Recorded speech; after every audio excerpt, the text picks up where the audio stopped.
Қайырлы күн достар, менің арнама қош келіпсіздер. Сіздермен Толқын. Бүгін мен сіздермен Toffifee кәмпиттерінің үй жағдайында жасалу жолымен бөлісемін. Видеоны соңына дейін қарап, менің арнама тіркелуді ұмытпаңыздар. Ең алдымен отқа табамызды қойып қыздырамыз. Үстінен қантымызды салып, табаның бойымен жайып шығамыз да, орташа отта ерігенше үздіксіз араластырып тұрамыз.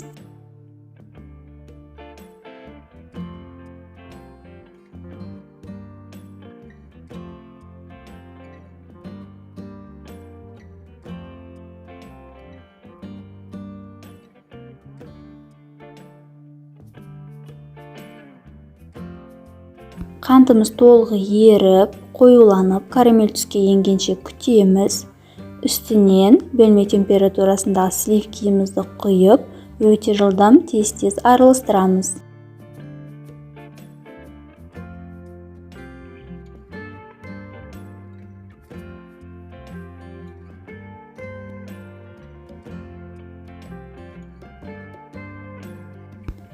Сливкиіміз біркелкі араласып болғаннан кейін үстінен жұмсақ сары майымызды салып, жақсылап араластырамыз.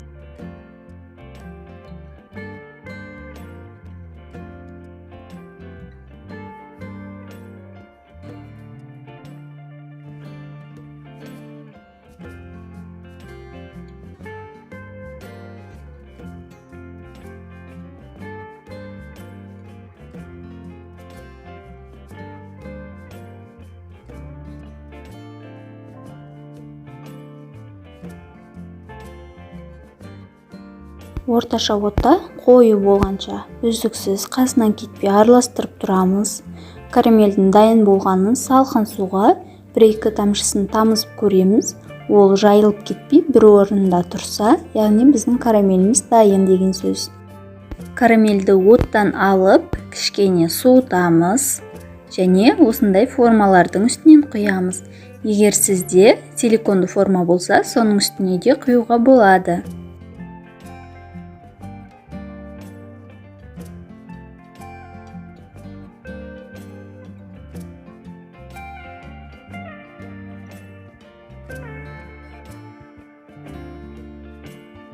Карамельдің үстінен осындай жаңғақтарымызды ортасына салып, үстінен басып шығамыз.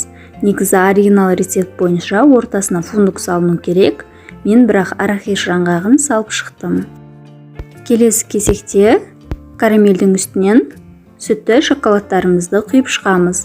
Ыстық суға кондитерлік мешокқа салынған шоколадымызды салып, ертіп аламыз да, осылай дәл ортасына дөңгелектетіп құйып шығамыз.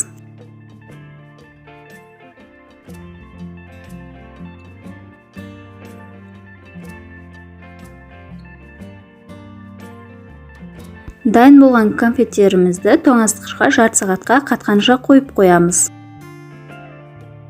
Жарты сағат өткеннен кейін тоңазытқыштан конфеттерімізді алып, формасынан босатамыз. Формадан оңай шешіледі.